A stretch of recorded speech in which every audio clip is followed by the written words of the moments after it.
Praise the லார்டுங்க. இன்னைக்கு ஒரு சின்ன டெஸ்ட் மணியை நான் ஷேர் பண்ணிக்கிறேன்.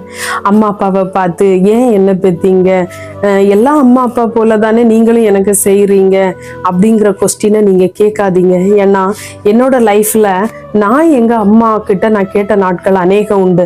மற்ற அப்பாக்களை போல தானே அப்பாவும் எனக்கு செஞ்சுருக்காங்க அப்படின்னு நானும் கேட்டது உண்டு. ஆனால் அது எவ்வளோ தவறு தெரியுமா?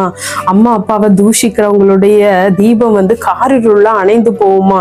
90 கிட்ஸ் 80 கிட்ஸுக்கு நான் சொல்ல விரும்புறது என்னன்னா, நீங்க அம்மா அப்பாவை மாத்திரம் நீங்க போய் அவங்கள ஏன் இப்படி பண்றீங்க, ஏன் பெத்தீங்க இப்படின்னு சொல்லிட்டு அவங்கள கஷ்டப்படுத்தாதீங்க.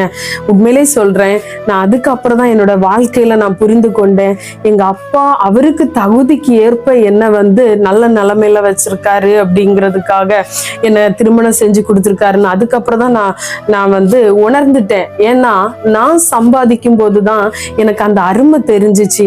ஐயோ எங்க அப்பா எவ்வளோ கஷ்டப்பட்டிருப்பாங்க அப்படின்னு, அவர் வெயில நின்று எவ்வளோ கஷ்டப்பட்டாங்கன்னு அது இந்த நாட்களை சொல்லும் போது கூட அது வேதனையான காரியம். ஸோ அம்மா அப்பாவை நீங்க ஒரு நாளுமே அவங்கள பார்த்து நீங்க தான் செய்றீங்களா, ஏன் மற்ற அப்பா அம்மா செய்யலையா அப்படிங்கிற கொஸ்டினை தயவு செஞ்சு நீங்க கேட்காதீங்க.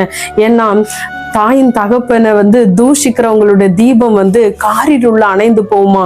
வாழ்க்கை இருளாகும், வாழ்க்கை பிரகாசிக்கணும், நீங்க வாழ்ற தேசத்துல நீங்க நன்மையா புசிக்கணும் அப்படின்னா நம்ம தாயின் தகப்பனும் சொல் பேச்சு கேட்கணுங்க.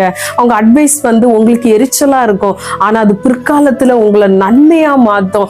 என்ன இன்னைக்கு நன்மையா கர்த்தர் வச்சிருக்காருன்னா, எங்க அம்மா அப்பா அவங்களோட ஒரு பிரேயர், அதுக்கப்புறம் நான் உங்களுக்கு கீழ்ப்படியல, ஆனா அதுக்கப்புறம் தான் நான் புரிஞ்சு கொண்டேன் எங்க அம்மா அப்பாவை நான் எவ்வளவு கஷ்டப்படுத்தினேன்னு.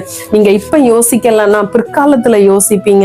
அதனால இப்போல இருந்தே நீங்க அம்மா அப்பா பேச்ச கேட்டீங்க, அவங்க சொற்படி நீங்க கேட்டு நடந்தீங்கன்னா நிச்சயமா நீங்க புத்தி, அதாவது கர்த்தரை விரும்புகிறீங்கன்னு அர்த்தம்.